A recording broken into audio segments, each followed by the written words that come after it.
A 3-hour premiere. Daddy, what's a Beatle? The voice of a generation. Misunderstood. There's no looking back. The intimate story we never knew. In my life, John and Yoko. I love you more. Monday. Oh, I had a wonderful time. I think the seclusion, the 5-year gap from 1975 when John comes back to the Dakota building and decides to bring up Sean and become a house husband, as they say. We didn't see a lot of John Lennon in those days. I mean, we saw him out, you may have seen him out on the street and things, but particularly people in England didn't know a lot about John Lennon then. And I think it's going to be that makes it work, because the relationship between him and Yoko becomes so intimate then.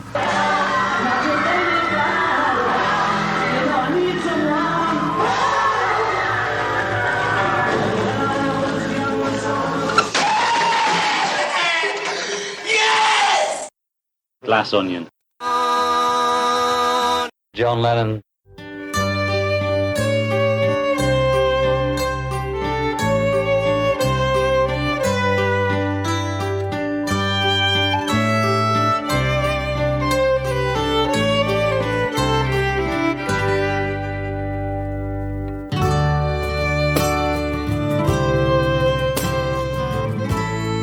Hello, welcome to episode 109 of Glass Onion on John Lennon. Something of a landmark episode, this one, which you'll hear about a bit later at the start of today's conversation. This is part 1 of 2 of John and Yoko, A Love Story with David Ghosty Wills. I can feel thousands of people around the world getting a feeling of nostalgia when I say the name of that film, John and Yoko, A Love Story. Yeah, we felt the same until we rewatched it. Anyway, the intro clip there was a very, very short TV trailer. Came out in December 1985, and then a quick interview with Mark McGann, who played John Lennon, and a short clip of John Lennon from the film celebrating the birth of Sean. A couple of bits of business before then. I've recently seen 2 John and Yoko related documentaries, and I'll talk about them chronologically by release date, even though I saw them in a different order, although I just saw them a couple of days apart last week. First of all, Daytime Revolution, which came out last year. This is not a review, by the way, just a few quick comments on each one. Daytime Revolution benefits greatly from the footage of that wonderfully surreal week of television, which I didn't realise was actually filmed over, I think it was a few weeks in January, and then it was broadcast as 1 week in February. I've talked about it a few times over the years on the show.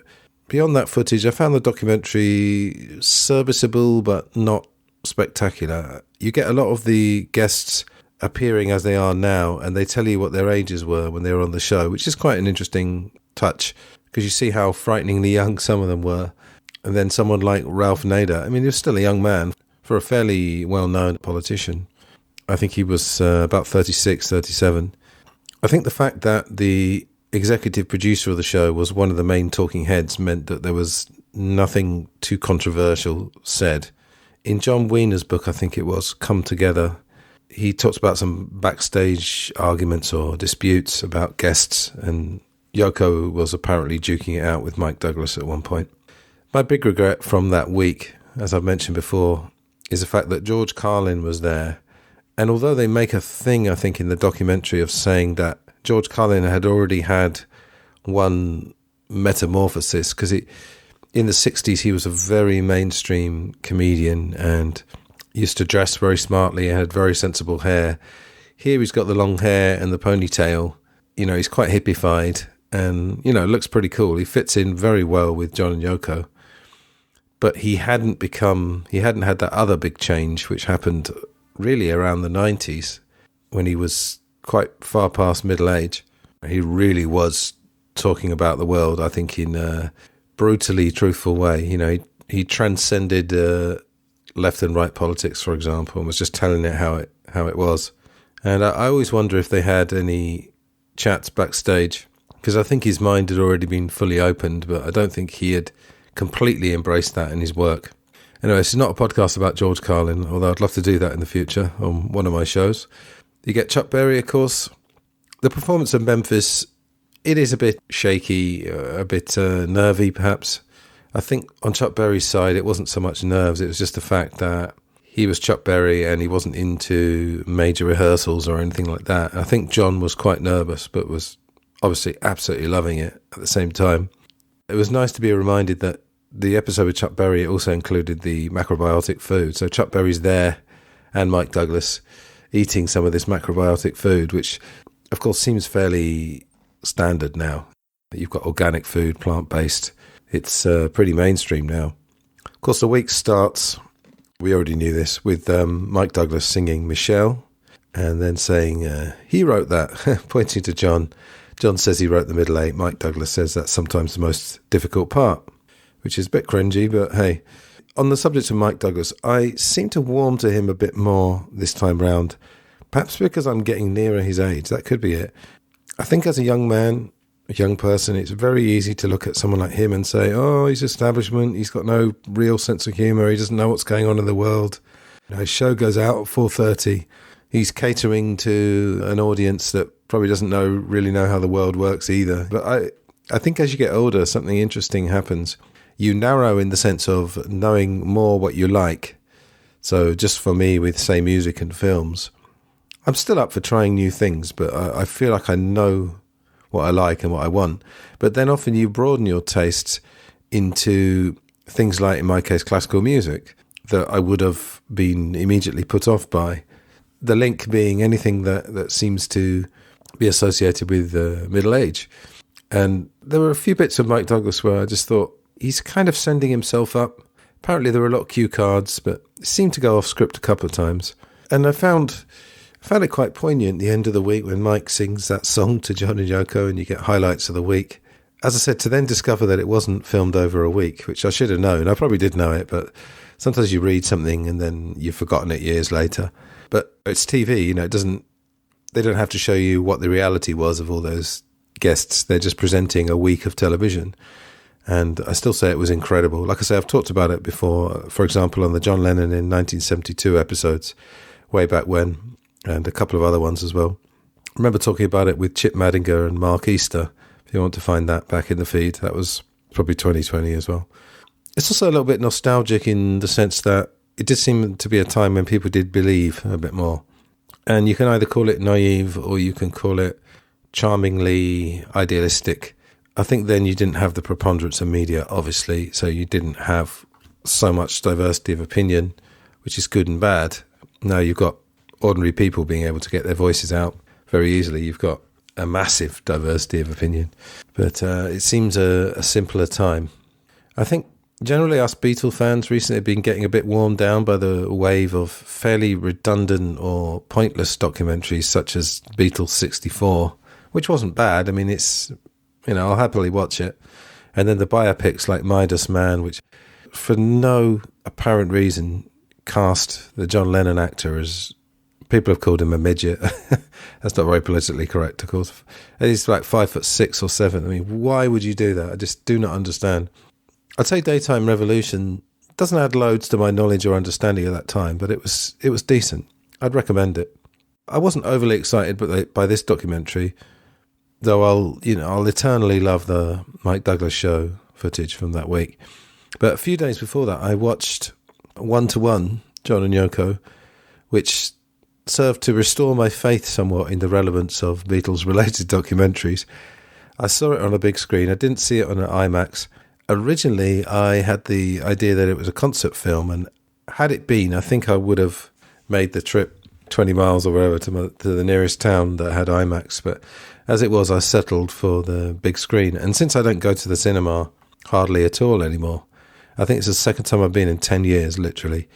I may do a full review in the future, but I'd have to sit down with a copy and make notes. I obviously wasn't making notes in the cinema. Sometimes you just want to watch and not have podcast preparation pressure. But as soon as I got out of the cinema, I immediately started just writing a few things down because I didn't want to forget it. But yeah, having it on the big screen really heightened it a lot. I exchanged a few messages the other day with Robert Rodriguez of something about the Beatles. He said, it's the closest you'll ever get to being at a Lennon gig. And I believe the documentary starts with him coming out for the concert. Could be wrong, but it's definitely at the beginning of the film, near the beginning. And you can feel that excitement. The crowd are singing Power to the People. This is obviously the Madison Square Garden gig from 1972, the only real full-length gig he ever did, solo. And you can really feel, especially with the sound in the cinema, it was very sharp and it was pretty loud as well, but I got used to it. how nerve-wracking a big gig at that volume would be in terms of not wanting to make mistakes. Anyway, I mean, the song sounded fabulous and John looks amazing. I mean, having it in quite a sharp picture, you really see his mutton chop sideburns, and he's in great voice. Probably my favourite from the concert was Mother. I mean, it was just amazing. And it's a credit to the song as well, that it's just got those very, very simple piano chords, that very, very basic drum beat, and pretty basic lyrics. But in that setting and on this documentary, it just was fantastic. The sparseness added all kinds of drama. On the whole, I quite like Elephant's Memory. They're a classic bar band, really. And they're not really a smooth band, but I always like the keyboard player. The lead guitar is pretty good. I think I've said this before, that because they had a sax player, I think they seemed to put sax on everything, which wasn't necessarily needed. This one-to-one film, by the way, it works as a companion to Daytime Revolution. And I mean, it's just so much better than the US versus John Lennon, which was okay, but it was just so mainstream. And everything's wrapped up in a parcel with the birth of Sean. And obviously, I say wrapped up in a parcel, there's a horrible ending. But as I've said before, the John Lennon mainstream friendly story is a classic story of redemption with just a horrible ending to it. Anyway, this film was very artistic and stylistic, you might say, in a good way. Sometimes stylistic is bad, it's style over substance, but I think they really nailed it. I really enjoyed it. The director is Kevin MacDonald. He's done lots of things before this. The ones that jumped out were the Marley film, 2012, and a film called Bobby Fischer Goes to War, about the most incredible chess world championship you could ever imagine in 1972 in Iceland. This film focuses on the Bank Street era for John Yoko. It's around 18 months, and there's no talking heads, which I quite liked. But what they have, the main recurring parts of the film, which they basically cut between, are like I said, the Madison Square Garden concert of 1972, these amazing phone calls. I think the background was that John was paranoid at that time and decided, I think he even says on one of the phone calls that, I've decided to take my phone calls, which of course for us over 50 years later is an absolute bonus. The highlight, a lot of people will tell you this, is Dan Richter and May Pang discussing getting flies for the video of Yoko's song Fly.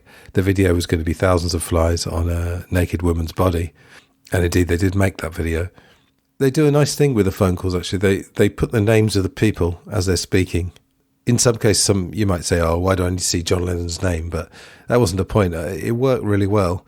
And Dan Richter shows off very impressive knowledge of the life expectancy of a fly, because he's telling May, oh, they only normally live a week, so you're going to have to get a fresh supply or something like that. Those are absolutely brilliant. You also get to hear Alan Klein's voice in conversation. I think I've heard one interview with Klein. He sounds, I wouldn't say sounded aggressive, he sounds fairly direct and to the point, but from what I remember, it's actually John laying down the law to him about something. John and Yoko are both featured on these phone calls, and then you get a really brilliant touch. They explained at the beginning that John was basically addicted to television, and in New York he loved the fact that you could have 24-hour TV. So what they do brilliantly, they cut between just fairly random, from my memory, bits of daytime TV. And whenever I see daytime TV, I always think that's the view of the world that the media wants you to see. Yeah, they want to show you that very, in America it'd be apple pie view of the world. I don't remember which programs they show. Like I said, I was sitting in a very comfortable chair in the cinema after a long day at work, and my mind was not as attuned as it normally is. But it weirdly reminded me of Taxi Driver, when Travis Bickle's watching daytime TV, and just the spirit-crushing nature of it. And they mentioned that in the film Train Spotting as well. Spirit-crushing game shows or something like that. No, there's a few other things I just wanted to mention. These are quite random. This is not chronological by any means.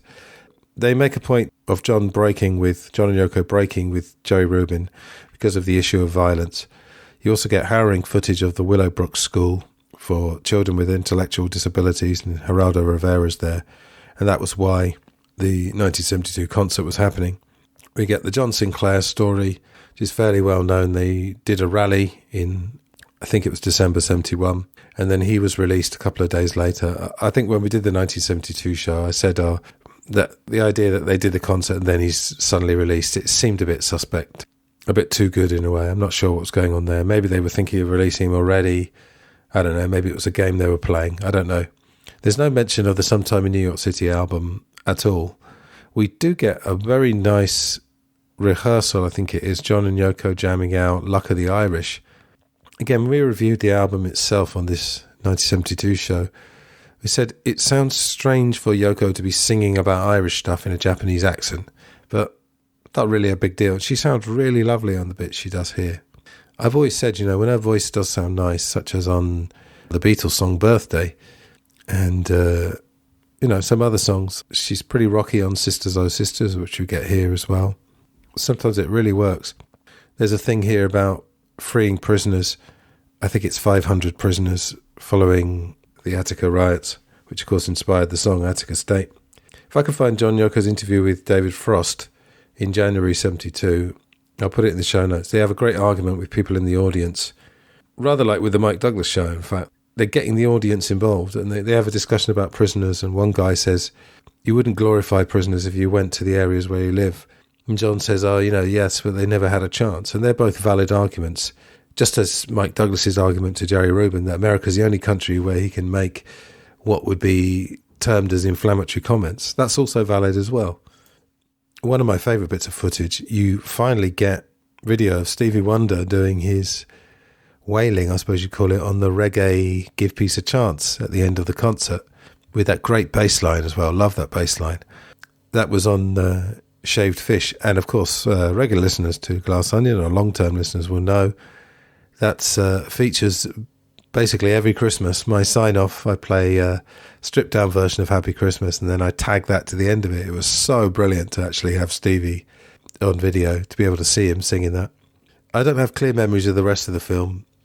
I wouldn't describe it as controversial, but rather like Get Back, I was just reveling in the footage because there seemed to be so much that I either hadn't seen ever, certainly not the phone calls, or was seeing in very crisp clarity, both sonically and in the video, rather than worrying about narratives, because I resigned myself a long time ago to not knowing the truth. And as I've told you before, listeners, you're getting my best guess, which gets better over time. So I may do a review, but plenty of Beatles podcasters and YouTube channels have done their reviews already. So we'll see how that pans out. Just one more thing. If you'd like to help out the show, there are links in the show notes to PayPal and Buy Me a Coffee. You can make one-off donations to support my work across my 3 podcasts. And with that said, let's get to the conversation. So this is part 1 of John Yoko, A Love Story. There's no outro to this. I'll see you next month for part 2. For now, enjoy. Hello, everybody. Welcome to Glass Onion on John Lennon. This episode is actually a bit of a milestone. It's my 200th podcast in my own little mini podcast network. So we've had 109 of these after today, 58 Life and Life Onlys and 33 Film Golds. And who better to help me with this celebration that's just basically me celebrating it? David Ghosty Wills. How are you, my friend? I'm good, Antony. I'm glad I'm here to help celebrate you. Oh, thank you. Yeah. Well, no, I did make it clear that no one else cares that I've done 200 podcasts. It's only me. I was going to say, though, the subject we're going to talk about is something from 1985, and we're having a conversation like it is 1985 because of bad connectivity issues. However, I think for the listener, they will not pick up on that at all. But yeah, it sounds like one of us is on the moon. I'm not sure which one. Yeah. But yeah, with using alternative recordings, hopefully what you're hearing, listeners, is something nice and smooth. Anyway, without further ado, because I've made... the number of notes I've made is slightly disproportionate to my opinion of the film, but anyway. So what we're going to look at, mostly we're looking at John and Yoko, A Love Story, but if we have time, we will certainly talk about 2 other presentations that not only came out in the same year, they seem to have all been transmitted in the same week. Is that right? December 85, obviously tying in with the 5th anniversary of his death. I believe so. And, I never bothered to do the research to find out where and how John and Yoko, A Love Story. I know how the other one we're going to talk about, I know where that was shown in Britain, but what about John and Yoko, A Love Story? I believe it was ITV. I've written down here December the 2nd, 1985 in the US. I don't think it was shown in Britain for maybe even a couple of years, I'm not sure. And then the other ones came out, like I say, all around the 5th, 6th of December. Right. So mostly we're going to look at John Yoko, A Love Story. When I watched this a few weeks ago, I immediately messaged you and said, how are we going to play this? Are we going to end up just making fun of it? Are we going to take it seriously? Somewhere in the middle. So with that in mind, could you tell us your experience with the film in the past and your experience watching it for this? I was very excited for this film in 1985. I remember seeing the commercials. I know what's coming now. Yes, I remember seeing the commercials. They used a clip out of context from the film in the commercial that made it sound as if in the commercial John was looking back at his life and going, oh, it was a wonderful time. So anyway, I was very excited. There was very little of anything Beatles related on TV at all in 1985. So I had my radar up in the world before the internet, where somehow I was able to gather together when things were going to be on and make sure I saw them. So yeah, I was really thrilled. I recorded it on VHS the night that it aired. And at that time, if people are familiar with VHS, I was a stickler for editing, so I knew when the commercial breaks were going to be, so I would hit the pause button, and I wanted a seamless transition as if I was watching a film. And I must have, in my full flush of Beatlemania, because, boy, 1985 really would have been the year that I was pretty insufferable, I would imagine.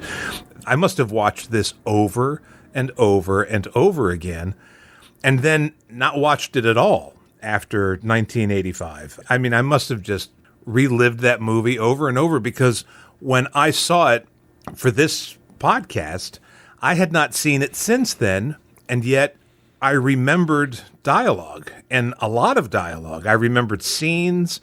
I was quoting the dialogue before it happened, and it stuck with me, even though it's not a particularly wonderful film. It stuck with me, maybe because there was such a dearth of Beatles material out there that I just clung to it, like a life raft.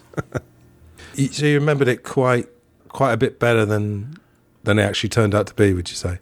Yeah, I mean, I remembered it as being, let's put it this way, in 1985 when I saw it, I took it very seriously.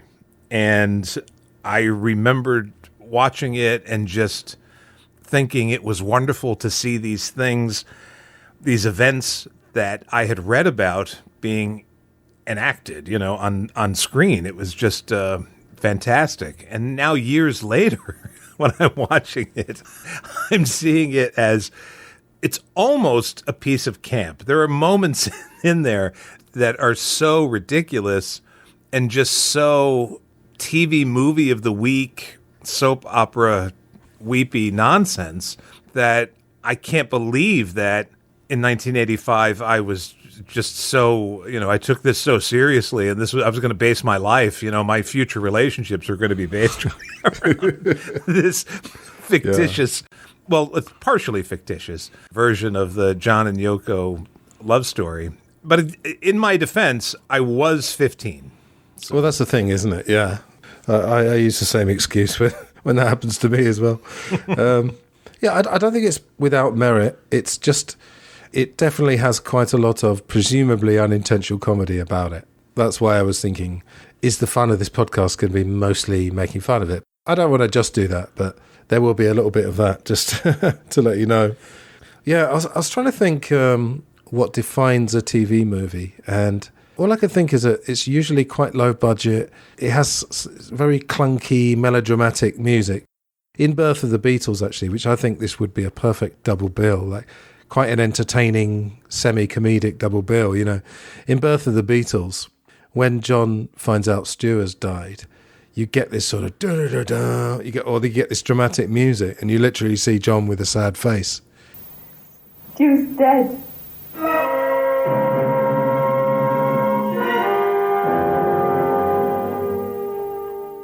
And I think there's a bit of that here. There's plenty of it. Well, yeah, I was being generous there. Let's go through some of the particulars. Let's talk about the two leads. So you've got Mark McGann and Kim Miyori. I think Mark McGann's great.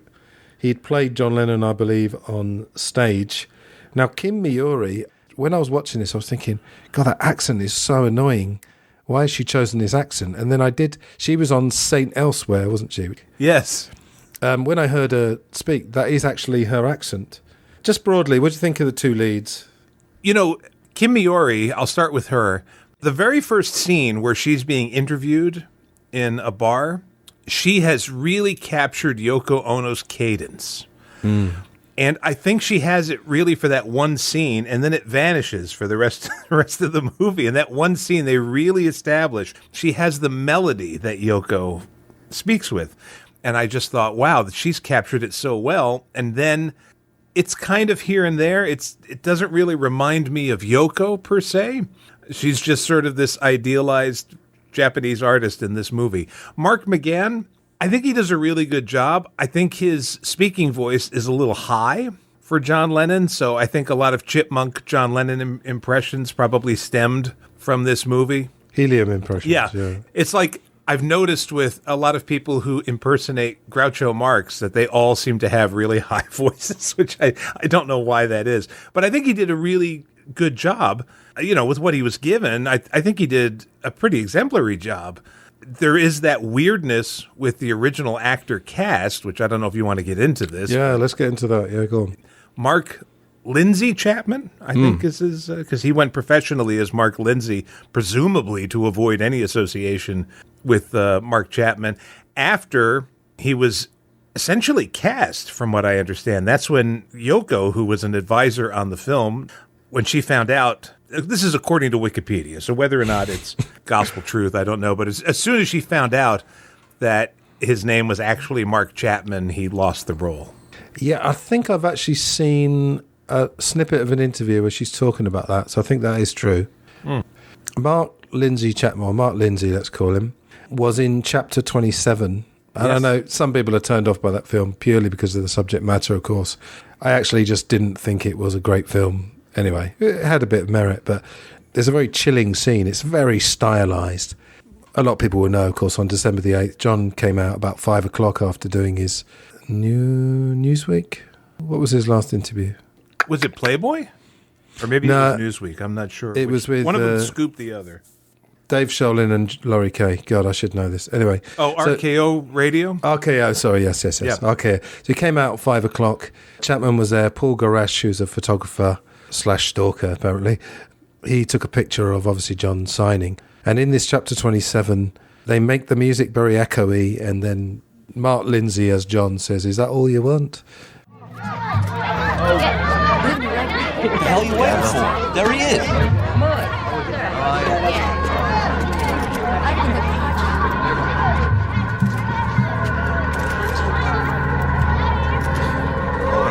Always a pleasure to might have had me hand back, love. Thank you. Yeah. You got a pen? Thanks.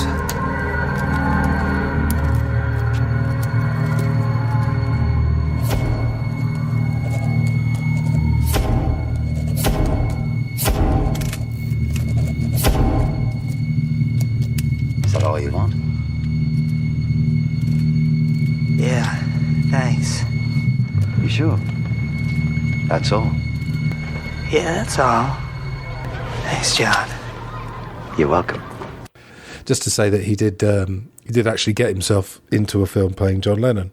I put in my notes here, it's like this film, John Yoko, A Love Story, it's like Imagine 1988 with actors, but obviously I prefer... Yeah. And I'm saying it in terms of this Coleman version. Now, because I've explained this about 400 times, and just in case there are fairly new listeners to Glass Onion, we will talk about some of the real events. Can you just explain what the Goldman Continuum is? Just the short version.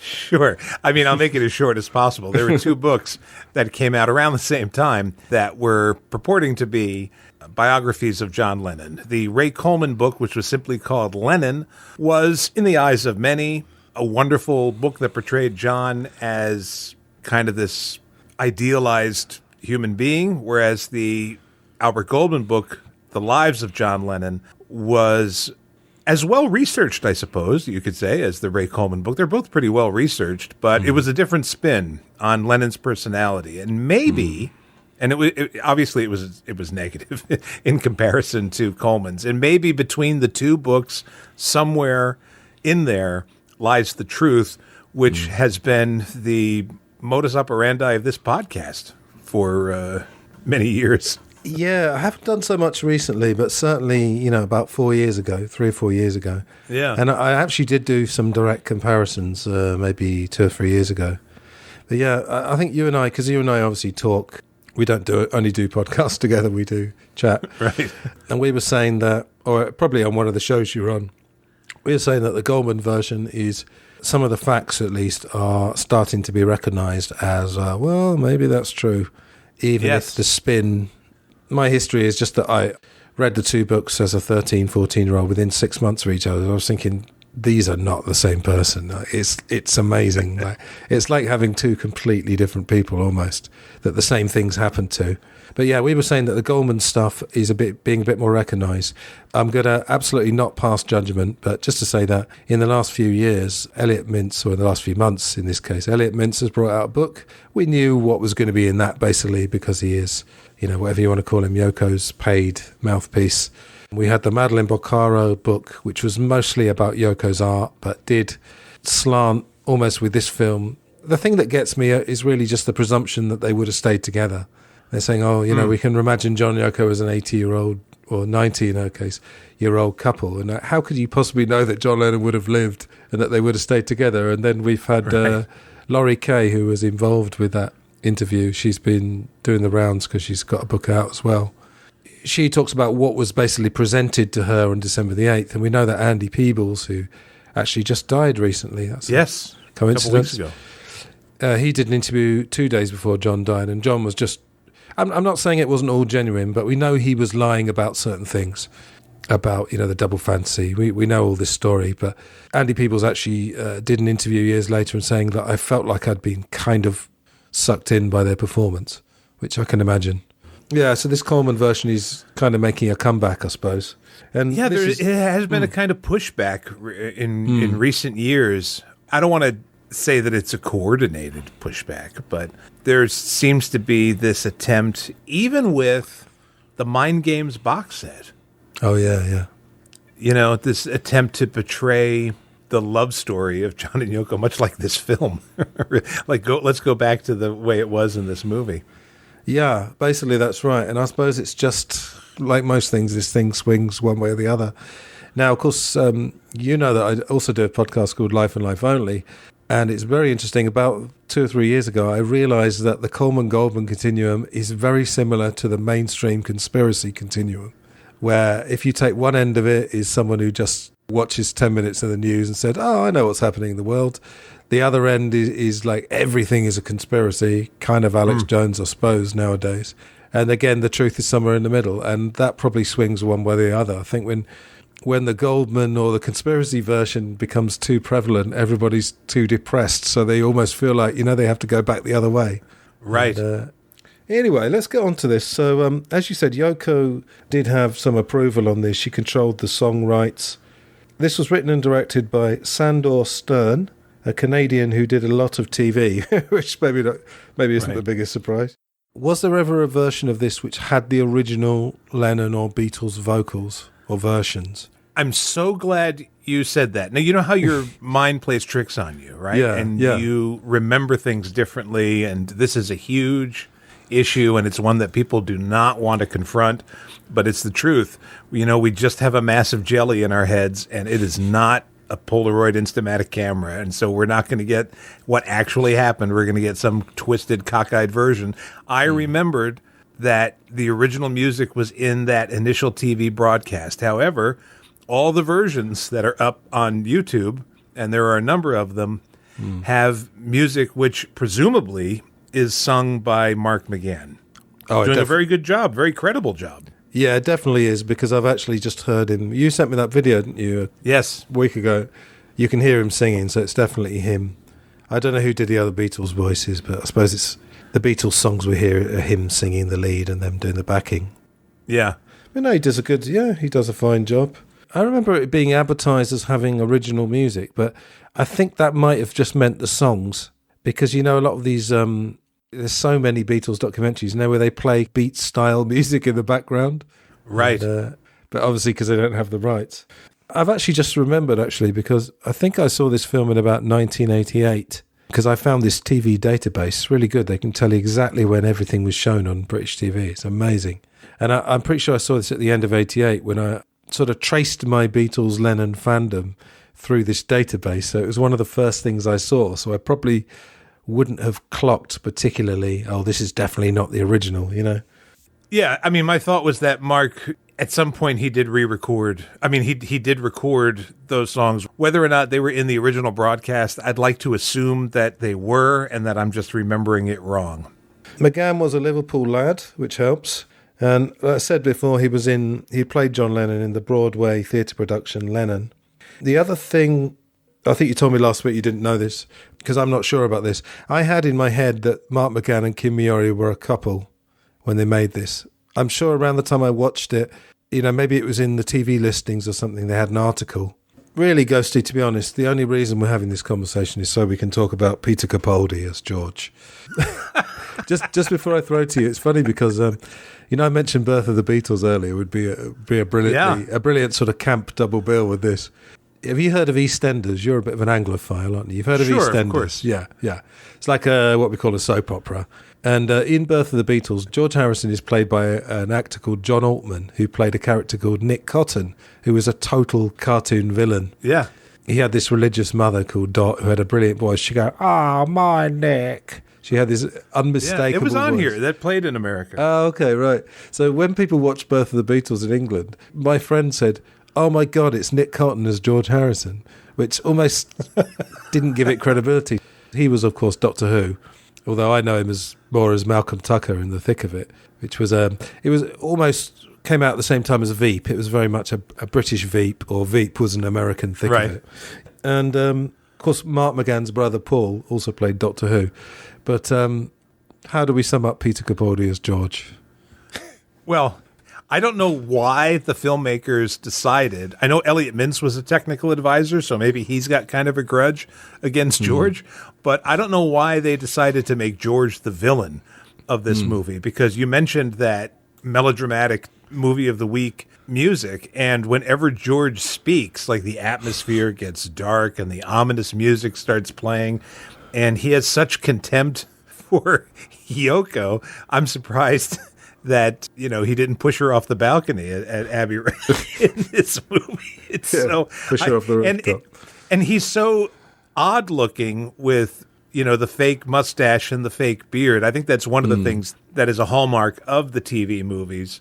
Fake beards, they're really awful usually, and fake, the wigs are bad because they don't have a lot of money.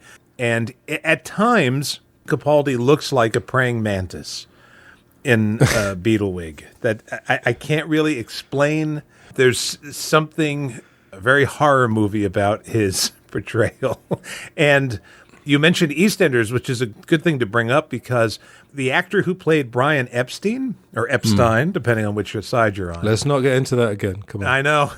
May we have his name, please? Their manager's name is Mr. Brian Epstein. Brian Epstein? He looked, to me, I had to do a double take. I thought it was the guy who played, remember Dirty Den on EastEnders? Leslie Grantham. Yeah. Yeah, he looked exactly like him. No, it wasn't him. What is going on here? But it wasn't him.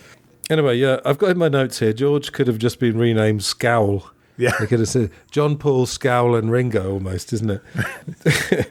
But it's quite funny, actually, because when he's first introduced to Yoko, he kind of nods his head. Their brief to Peter Capaldi must have been, look really grumpy, but quite spiritual at the same time. Right. And if you think about it, with the real George, I put in my notes, I made up a new phrase, grumpy spirituality. Yeah. For the real George, because apparently, I think this must have been in maybe Patty Boyd's book, which I haven't actually read, but apparently there was a period around the late 60s where it seemed like all he was doing was meditating. I mean, he was probably kind of partying as well. There were 2 or 3 Georges, apparently, according to Chris O'Dell. And it's this idea of like someone meditating and then kind of exploding at someone like, can you shut the fuck up? I'm trying to fucking meditate. That brilliant juxtaposition with George, where I think he was, genuinely quite spiritual, but he was also a bit grumpy at the same time. And yeah, you would think that meditation would mellow you out, but apparently not. Yeah, well, it was Chris. Like I said, Chris O'Dell was an Apple employee, and she stayed at Friar Park. She said there were 3 Georges. This sounds very like John, actually. There were 3 Georges. There was spiritual George, who just you didn't want to go anywhere near because you didn't want to take him out of his. Well, not trance, but you know what I mean. Then there was a kind of just really relaxed George, and then there was coke, booze, and womanizing George. So it's interesting. That's what you would think of with John Lennon. You'd think, oh, there's 2 or 3 John Lennons. Right. Okay, this is a Canadian production. Now, Ghosty, tell me the truth. Did you clock who the delivery man was before looking it up? Yes. I did? Only because I'd read about it since. Like, it just became... I think it's the number one piece of trivia about this film. Mike Myers plays the delivery guy in 1985, and I think he didn't go on Saturday Night Live until a few years after that. But he looks a lot like his character Wayne in Wayne's World. Oh, yeah. But with glasses. At the time, in 1985, I would have no idea who he was. And of course, the other big piece of trivia about this movie is that the scene of John playing with Elton John is often passed off as actual footage of that concert on YouTube, and people believe it. Oh, the actual concert, the MSG, wasn't it? Yeah, I thought the Elton guy did look quite like him. Good enough. Well, I think Mark McGann is most convincing as John Lennon in the performance footage. I guess that would make sense because that's probably where he's most at home. Obviously, he's still doing it. He's still singing those songs. So, Yeah. There's one other guy I just wanted to point out, an actor called Bruce Bower. I can't remember who he played. I think he plays a lawyer in this, but he played Leon Wildes in one of the other ones that hopefully we'll have time to talk about later. How many episodes of Fawlty Towers have you seen? Oh, I've seen them all. Yeah, there were only 12, famously. Do you remember the Waldorf salad? I want a Waldorf salad. Yes. The American customer is actually Bruce Bower, right. who's, I think is Canadian. I want a Waldorf salad and to follow a couple of filet mignons. Steak, done rare. Not out of a bottle. Right. Another TV movie trait is that accents slip every now and again. And the Leon Wildes guy, I thought every third sentence he suddenly sounds English. And I looked it up, and he's an English actor. So, yeah, but I don't know. A TV movie's supposed to have some unintentional comedy, or are they taking themselves seriously? What do you think, broadly? I think they're taking themselves seriously. Right. I really do. And I'm sure, at the rap party, everybody thought, we've made a faithful recreation of the Goldman of the Coleman book. Yes. What about the other Beatles? Just if you just allow me one Paul impression. Sure. I thought the voice of this is I think I said to you, it's the through line between Yellow Submarine and Stevie Ricks, who we often talk about. And the line I love is when they're complaining to Brian about their live concert. It's like working in a bell factory. You can't hear the bells. And you wonder, what's the brief? Did they show that guy Yellow Submarine and say, well, Paul's just got this kind of quite high voice? What's the brief there? Well, the only thing I'll say about that is at least somebody was making some music in this movie, because every time, with the exception of that one scene where they're all on the couch, which I want to come back to at the very beginning when we're introduced to the Beatles. Yeah. Usually every other scene is Paul sitting at the piano and singing your favorite hit. It's the first time he's coming up with Sgt. Pepper, and George Martin is standing there going, yes, not quite right. But I just felt like he was this chubby oaf. He really didn't have any kind of personality whatsoever. And the Ringo character was like Harry Shearer's Derek Smalls from This Is Spinal Tap. Yeah, he was. Fake beard. He didn't really have much to say other than, all right, that was about it. Or when he offered his flat to John. But in that opening scene where it's the bigger than Jesus controversy and they're all sitting there at the party, it's such a TV movie. I don't want to say trope, but it's so indicative of TV movies that whenever they're portraying people who are naturally funny, And this goes for biopics, TV biopics about the Three Stooges or Laurel and Hardy or, Abbott and Costello, like comedians. They're almost never funny. They sort of have some kind of dialogue that suggests that we're supposed to find them funny or that other people find them funny. Because they do this chant, "War is wrong," and it's just like, and I'm like, who would be entertained by this? they look like pretending to be asleep, don't they? They do that as well. Right, yeah. Good night. I am exhausted. Me too.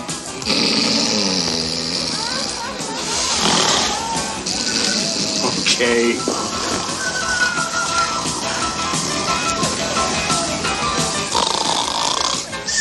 Good night. Good night.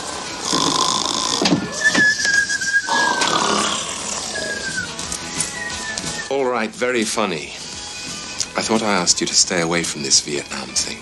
We're thousands of miles away from it. I'm very glad to be here, too. Thank you very much. Thank you very much. Thank you very much. And thank you very much. Look, it's not a joke, you know. We know it's not a joke, Epi. Those are real people getting killed there.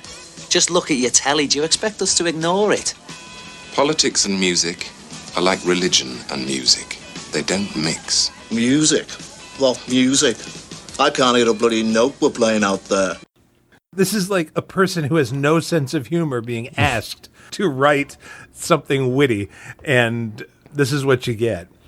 Yeah, the one line I did quite like was when Brian says, "Stay away from Vietnam," and he says, "We're thousands of miles away from it." Just fair enough, because at that time, way back when I had my mum on the podcast, she was saying, we didn't know anything about Vietnam. It was just a place far across the world.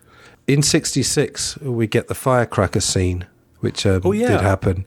But did you notice the stadium they're playing in seemed to hold about 50 people? That looked like some of the places I used to play in Madrid, to be honest. Just going back to Paul and George, just briefly, they play a bit with history here. So John and Yoko famously waltzed to I Me Mine, because it is a waltz.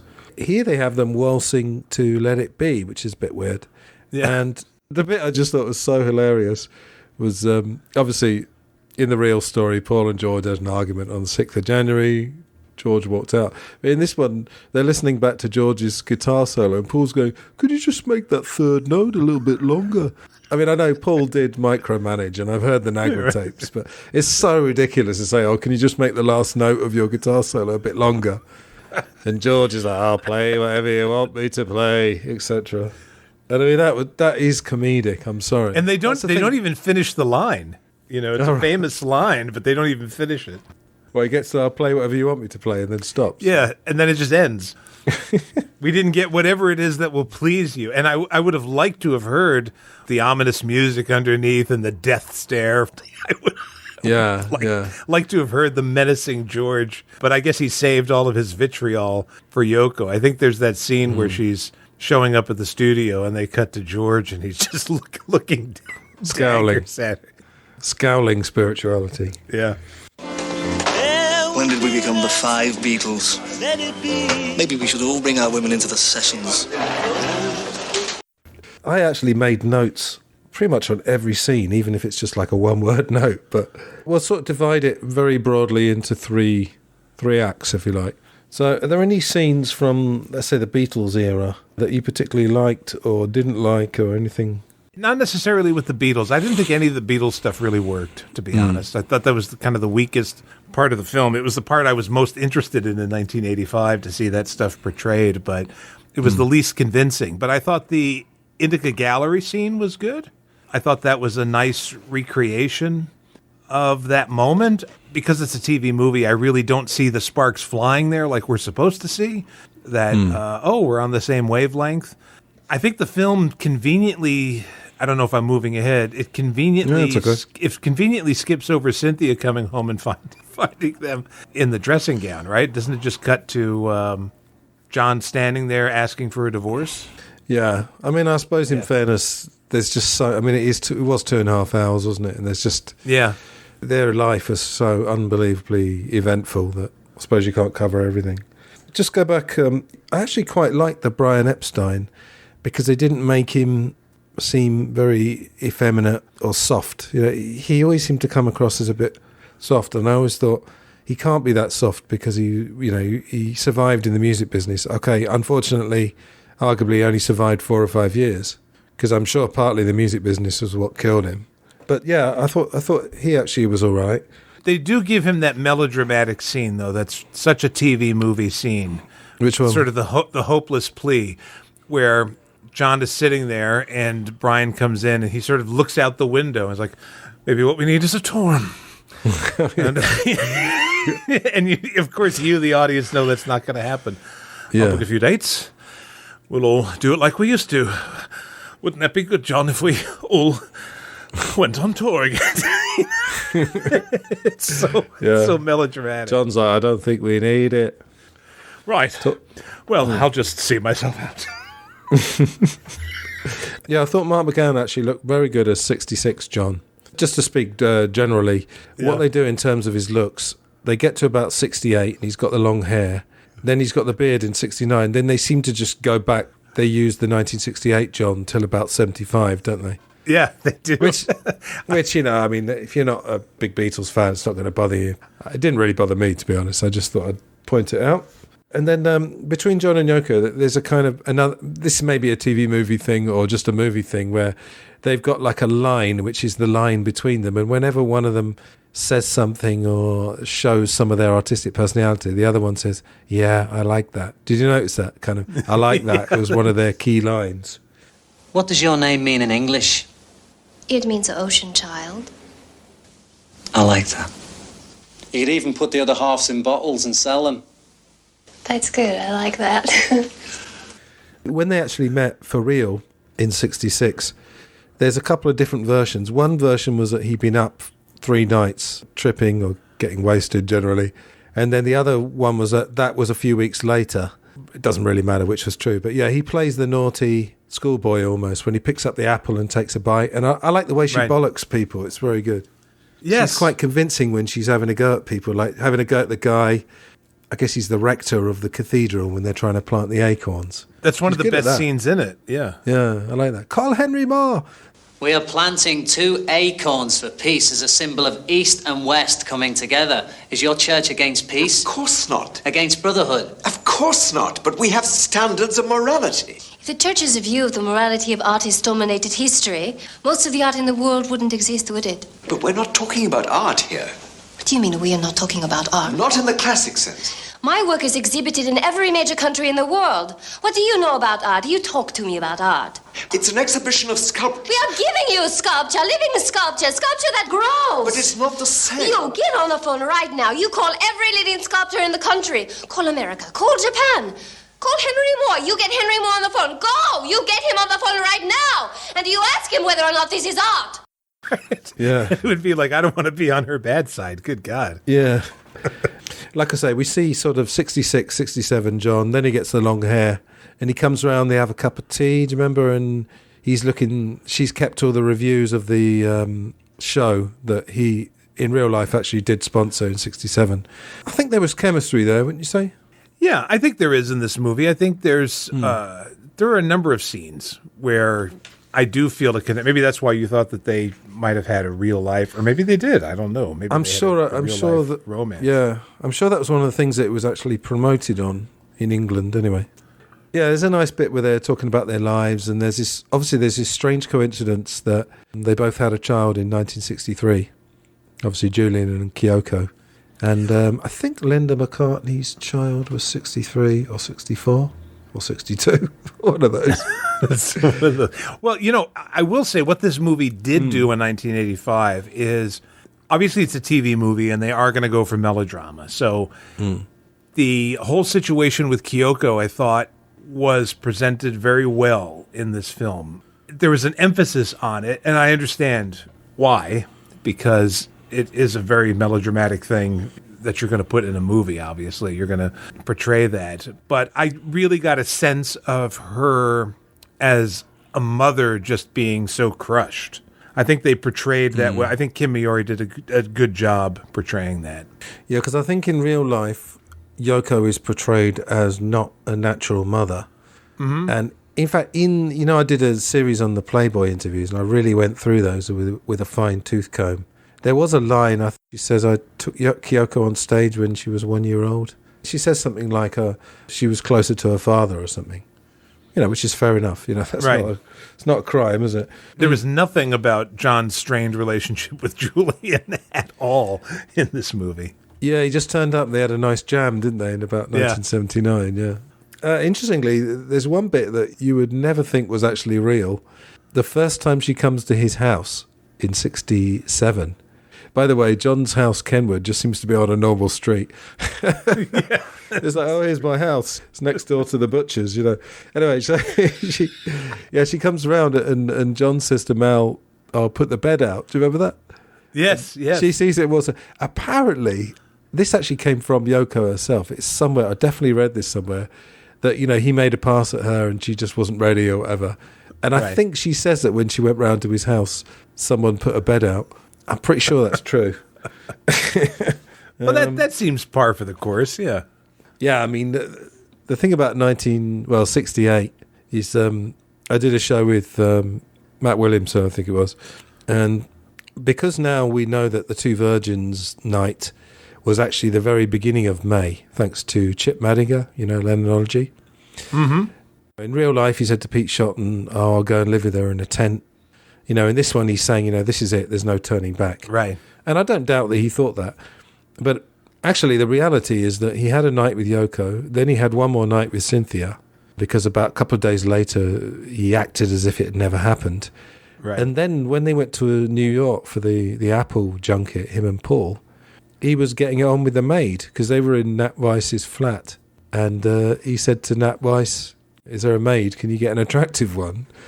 And John and Paul were competing for her, but Paul was he saw Linda Eastman on that trip, and John got it on with a maid, according to one book, not my words. But hey, rock star privilege.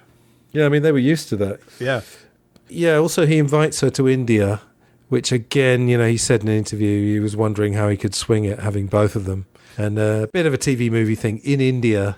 By the way, all the women look completely generic blondes, apart from Jane Asher, who's a redhead, and actually looks a bit like Jane Asher.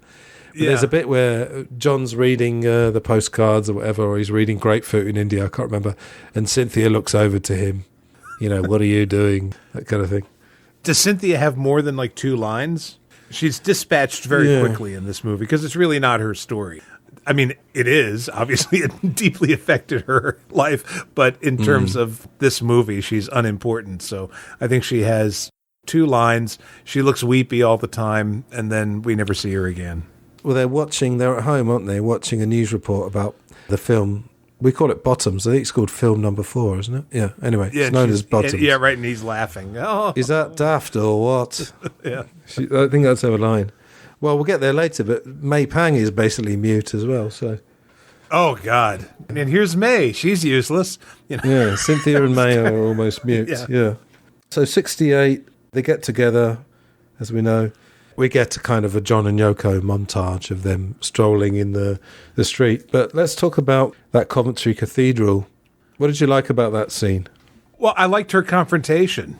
That's the best part of it, is that she got her way. And that just seems, I almost feel like that's kind of the public perception of Yoko, is that she would be just so in your face that you would probably do what she wanted just to shut her up. And that's how it came across. Now you wonder why the Lennon estate don't listen to Glass Onion. Right. Yeah. But it just seemed that way. I mean, she has a point.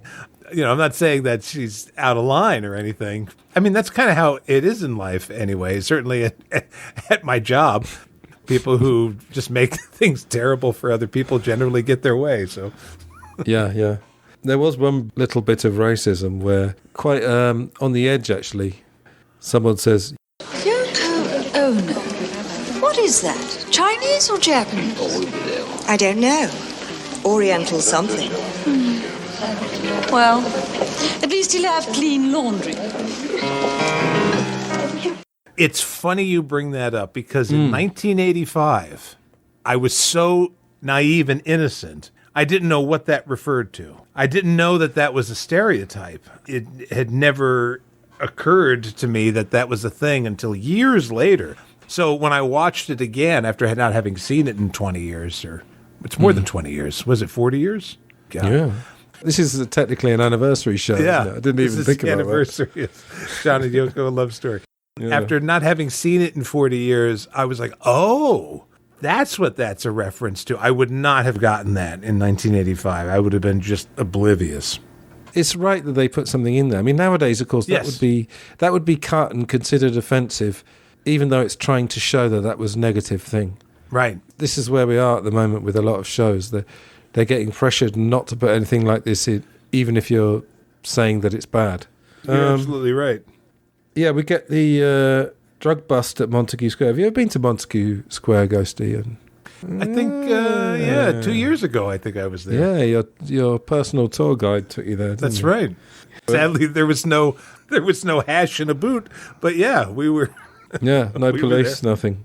Yeah, just for people who don't know, Ghosty came to London a couple of years ago, and we did a kind of a North London Beatles tour. Very nice. I enjoyed it a lot. Yeah, we had a lot of fun. We were talking about Goldman earlier. In the Goldman book, I mean, the writing is great. Even if someone thinks it's all crap that he's actually saying, the writing is really good. And he describes, let's say, the autumn into the winter of 68. And John and Yoko are living in that Montague Square flat. And he portrays it as a kind of junky pigsty with dirty plates and cups everywhere, right, and bits of paper everywhere, and newspapers all strewn everywhere. He paints this very vivid picture. And obviously you don't get any of this here. You get some drug use, but it's Coleman style. Not saying Coleman took drugs, but Coleman style portrayal of drug use where you're either taking drugs or you're not, and there's just nothing in the middle. Right. Or if you are taking drugs, you kick it in a weekend. You know, it takes like 2 minutes for you to throw it over. I hope it slips into the parlance. Coleman style drug use. Coleman style drug use. Or people that have never taken drugs. But when I did one of the Coleman Goldman comparisons in Cynthia's book, and I really like Cynthia. I mean, I met Cynthia once for about a minute. She said this thing that I did find quite amusing. She said, John was clean in India because the pushers didn't get the plane there, or something like that, giving this idea that no one ever takes drugs unless someone pushes it on them. I thought that was quite funny. Yeah, everybody's a babe in the woods. They're all innocent, yeah. Yeah. But funnily enough, that description of Montague Square is actually very similar to the description of Gambier Terrace. You know the story of Royston Ellis stayed there? Yes. And he, quote-unquote, fictionalised it, but, I mean, it sounded pretty accurate to me. Basically, Montague Square was Gambier Terrace, but with hard drugs almost. We get the Cambridge 69 performance. I like that Mimi's got quite a Scouse accent, doesn't she? Yes. All right there, John. You know. And she does the, doesn't she like bat his hand away as he goes for the cookies? Or something like that, yeah. Something in that scene to show that sort of motherly approach. Again, there are kernels of truth, because apparently their relationship, even after he was, arguably the biggest star in the world or in Britain, they did still have that relationship where she's telling him off. So there's kernels of truth. It's not that they're lying, but it's just... What is it? It's just all too innocent, isn't it? It's just all sanitized. It's just so sanitized, the whole thing, yeah. Yeah, sanitized, that's the word.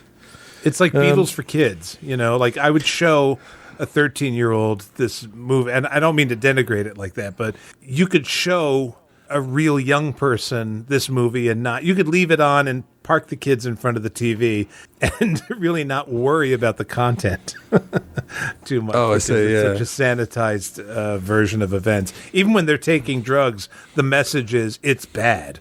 We'll get to it later, but Yoko is like, we have to stop doing this. I'm like, really? Is this historically accurate? Okay, whatever. Yeah, they're in Trittenhurst Park and they're a bit depressed about something, and John says, there's still one way to fly. No, John, we must stop. It's that kind of thing. Yeah, that's right. Yeah. Generally, it's John is kind of... He seems a bit like a teenager, wouldn't you say? Because he's cheeky. Yeah. But I noticed when I was going through each scene, and I was just thinking, he just spends a lot of time stomping around, pissed off about things. And I understandably in many cases. Because one thing about that Peebles interview... If you listen back to it, it's a bit boring because he's saying February 1970, March 1970.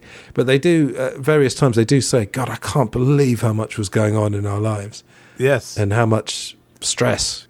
Well, it's funny watching Mark McGann's performance, and I'm not criticizing him because I think he does a really good job, but he does go from 2 to 11 very quickly. It's almost like they used the Rolling Stone interview.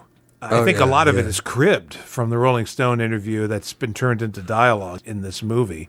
And then there are moments that are sort of gentle humor. You've heard people talk about John having that as well. That's a side we really don't see too often or at all. And I think that's portrayed well in this movie. There are these moments of, especially after the miscarriages, where this sort of more gentle, loving humor comes out. Yeah, he seems, I don't know much about Mark McGann, but from seeing him in interviews, he seems like quite a chilled kind of guy. And I think I'd agree with you. He does relax John really well when John's comfortable. But yeah, it's a little bit, the tantrums are a bit teenage, that's all I'm saying. Well, he kicks around the furniture and Tittenhurst, and she's like, "Are you kicking the furniture or kicking Paul or kicking yourself or whatever?" Oh, that's it. Yeah. Judging by this, you should be kicking George, really, shouldn't he? Right. Not in real life, folks. I'm talking about Peter Capaldi's incarnation of George. Yeah. Oh, here's an interesting thing. You know the car crash in Scotland? Yes. Did you notice what they were singing, first of all? Aren't they singing Yellow Submarine? Yeah, but before that? No, what are they singing? They're singing Catcher in the Rye, which is a bit dark. Oh, that's weird. Yeah, see your body, catch your body, which is obviously inspired the book, which inspired his killer. So that was a weird choice, wasn't it? But then you're right. It's a very unusual choice. Yeah, they switched to Yellow Submarine. And John famously was a terrible driver. You were saying about the cold turkey scene, literally of going cold turkey. It's only like a 10-second scene, but I actually thought that was quite effective. I mean, it did give a sense of how horrific that apparently is. Yeah, I remember seeing that scene. It's just the fact that it's only 10 seconds, and then they seem perfectly fine performing. You know, it looks like it's, we have to take care of this in 10 seconds because we're going on stage tomorrow night. There's something about it. Again, so much was happening in their lives, so in order for them to portray it in a movie, you kind of have to reduce everything to 10-second scenes. It's so lightning fast that it's like, hey, we kicked heroin. That was Tuesday. Now let's go perform. It's not like The Man with the Golden Arm, but that would be the entire crux of the film. And obviously they downplayed the drug use. And if I'm not mistaken, there's a TV Guide article, and didn't they say that Yoko really wanted to downplay the drug use? Yeah, she rejected the original script because it had too much drug use in it. But then they segue from the kicking the drugs to him performing Cold Turkey, which is obviously supposed to be Toronto, I guess. Yes. And we did a two-parter about Toronto, and of course there is speculation that he was already back on heroin by the time he premiered the song. See, that's how quickly John Lennon's life moves, Yeah. It's quite likely, but maybe it was coke on that occasion, who knows. We get, I think it's 2 or 3 miscarriages. Yoko miscarries. Yes. I was just going to say, that's where the TV movie, you see a lot of TV movies that, obviously it is a terribly tragic thing to happen. There's no question. I don't want to make light of it, but how many, are there 3 in this movie or 2? I can't remember. I think she had 3 in reality. She'd actually had miscarriages before she met John as well. She'd had a great deal of trauma in her life, as he had. Yeah, sorry, go on. So I was just going to say, they kind of use those scenes to bridge one event to another. And, you could look at it as being kind of tasteless in a way, like they're just playing on the audience sympathies, but really what they're trying to do is just go from one event to another and kind of using the miscarriage to do it. But I think Kim Miyori acquits herself well in those scenes. I think she plays them really well. Yeah, we got the scene, of course, when he was in the hospital. Yes. And I actually think in real life, I didn't have a problem with them recording the baby's heartbeats. Yeah. I mean, let's just talk about something just very briefly. In 1981, Yoko brought out this album, Season of Glass. She used John's bloody spectacles on the cover. And inevitably people criticised her and said, you're making money from your husband's murder. But the whole point of being an artist, particularly an artist of her type, is that your life is your art and vice versa. So, I don't know. What's your view of that? What's your view of them taping the baby's heartbeats and the glasses? It's done really, in the movie, it's done really well. It provides a context that maybe if you were just if you just read that in the book and then they tape the baby's heartbeat, you would think, oh, that's kind of strange or whatever. But once it stops and they start crying, you get a sense that this is the only record of that child that they'll ever have. So human life is precious, etc. So why wouldn't they?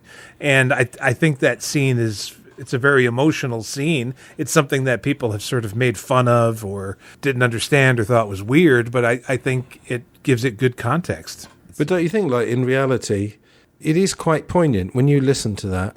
I'm not going to say I've listened through some of their conceptual albums more than once, but it's quite poignant. And going back to this Yoko album in 81, saying making money, okay, unless she puts the album out for free, there's always going to be that criticism. But if you're an artist, you put your life into your art. Would you say that? Yeah, I mean, if Season of Glass was a collection of light pop songs about nothing, right, and and it was just the glasses were on there as a crass way to get you to buy it, and it was a bait and switch, and then you put the album on, and it's songs about going shopping or something, then. Then yeah, I would agree with that criticism, but that's not what Season of Glass is. Yeah, all right. Like I say, we get a lot of John stomping around and kicking furniture or whatever. The whole thing about the Beatles splitting up is so clumsily handled. I know it's not the point, and you have to condense everything, like I said, but I would agree with you. All the Beatles stuff is pretty terrible here. I love the scene of Paul angrily playing "You Never Give Me Your Money." What does George Martin say? Yeah, and looking at John with hostility as you never give me your money. It's so bad. And George Martin says, bad. Can you try that again with a little less anger? Well, that's all he does. What? The bit where they go to Japan, they meet Yoko's folks. I thought that was nice. Yeah, I kind of bought John being very respectful because I feel like that's what he would have been. Right. But I didn't quite understand why Yoko and her dad were speaking English together, but I'm only kidding. That's obviously for our benefit. But, wouldn't they have more money? Wouldn't that place be bigger? Yeah, that's true, yeah. I'm just going to make fun of one bit. She says, Papa, what do you think of John? And the dad says, it would be easier to talk to him if I could see him behind all that hair. And I'm only making fun of the script mostly, more than the accents. But yeah, well, can I go back? I just want to. There's two moments. One, the introduction of Linda Eastman. Now, of course, she's not a big character in this movie at all. She has like 3 lines, but I just like where she meets Yoko. I don't know what they're talking about, and then Yoko says, "Oh, are you an artist?" And Linda goes, "I'm a photographer." Meaning she is or she isn't? No, photography is not art. So clumsily done. And what was the other one? And the other one is Alan Klein as the voice of exposition in this movie. So there's that scene at Tittenhurst where, and this is in all, not just TV movies, but all movies, there's always a character. I don't know why they chose Alan Klein to be this character, because there's a whole other story you could tell, which is never told. He's like the voice of reason in this. But he's Mr. Exposition. So they have this scene in Tittenhurst to keep the audience up to date. You've probably just watched a bunch of advertisements, and maybe you've gone to the kitchen and made a sandwich, and you come back and you might have forgotten some things. And so he's talking about Northern Songs is being sold. And he's like, what? I don't know. Why is it being sold?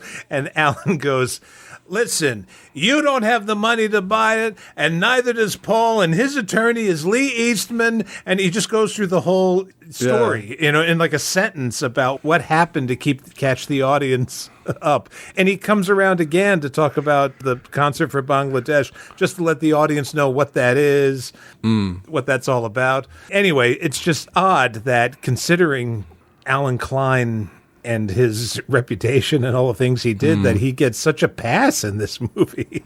Oh, he's such a lovely guy. He's very, very likable. Yeah, with that exposition, it'd be funny if he said, Abbey Road's just come out on August the 27th. Let It Be's coming out on May the 3rd. Yeah. John, you have 2 hit albums. You've got a solo single, an Instant Karma that's doing really well. Yeah. It's your best single since Give Peace a Chance in June 1969. Stop complaining.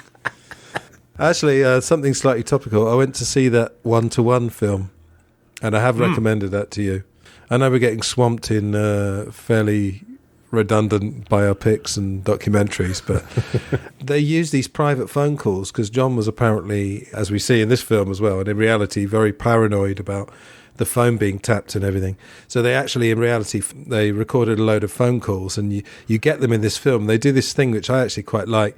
They put the name of the person talking and then subtitles for what they're saying. So you actually hear Alan Klein's voice, because I think I've only heard it once. How many times have you heard Alan Klein actually speaking? Can you remember interviews? Probably only maybe once or twice in film footage. That's it. Yeah, so he obviously comes across in real life, you know, he's a bit more fast-talking than this. I mean, this guy is just... Him and Elliot Mintz and Leon Wiles, they all seem to be more or less the same person. Just this likeable person who's helping John out, you know. Yeah. It would have been great if they had done it Peter Sellers style and had the same actor play the part, you know, each time. Yeah, here's Leon Wiles, and it's the same actor. Yeah. You were asking me earlier how many miscarriages are. I think there's 2, and then there's the scene when Kyoko chooses to go with Tony Cox. I think that's the third scene where John's comforting Yoko. Yes, you're absolutely right. And we mentioned that as a good scene for Mark McGann. It's a bit... His acting's really good. It's a bit much with that lighting. He sort of has this beatific look on his face as he recounts his childhood and the famous story with his mother and father. She hates me. No. She does. She hates me. No, Yoko. Doesn't mean anything what she did. She's just a little girl. She's old enough. She's not old enough. I know how she feels. I've been in her shoes. I was just 5 years old when I first set eyes on my father. He took me to Blackpool for the weekend. Just the 2 of us. Oh, I had a wonderful time. I was swimming in the ocean, playing in the sand. It was just him and me. Father and son. And before the weekend was done, he was talking to me about living with him in New Zealand. Oh, it sounded great fun to me. Then before I knew it, I was standing between him and my mum, and he's putting this choice to me. I just chose the one that had given me the recent best time. But my mum went off crying. I've realised what I'd done, and I chased after her.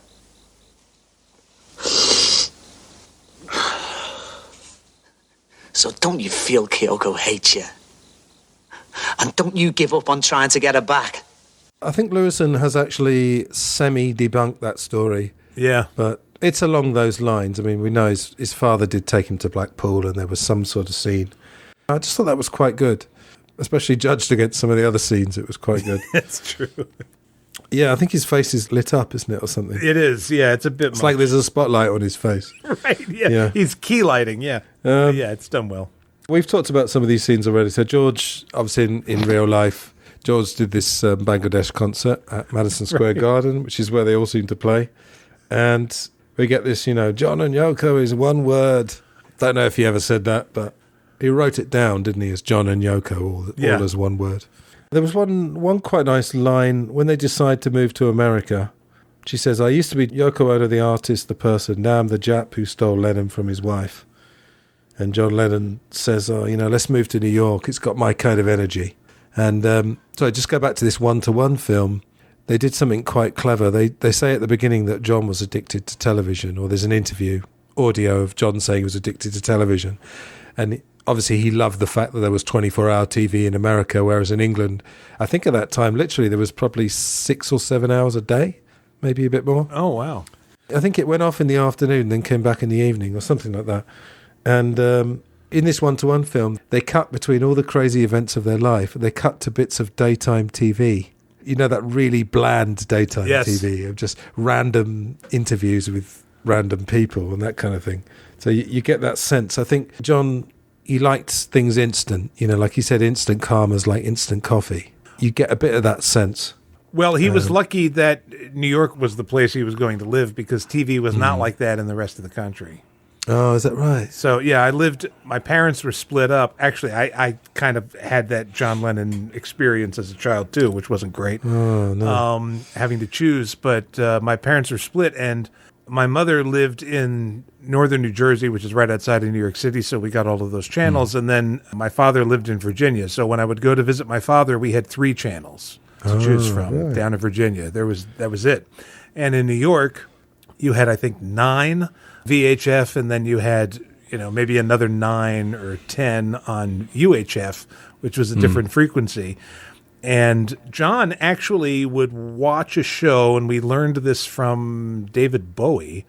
I'm recording this at a radio station, WFDU, and this is not germane to anything, but Uncle Floyd is a local TV personality, and he does this kind of kiddie show for adults, and John was evidently a big fan of this program. It's one of those shows that he would watch in the afternoon, and he turned David Bowie onto it.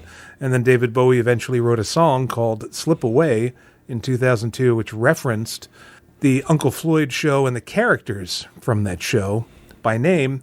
So it kind of all goes back to John sitting and watching TV. The show was on every day in the afternoon.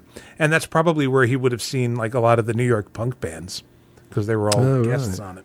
That was a weird sidebar, but there you go. Yeah, when John met Elvis, he observed that Elvis did something similar to him, which was TV with the sound down. Yes, yep. I feel like in New York, that probably wasn't... I think that was more of an England thing for John, because the English TV wasn't as, I don't know, apparently exciting. End of part 1.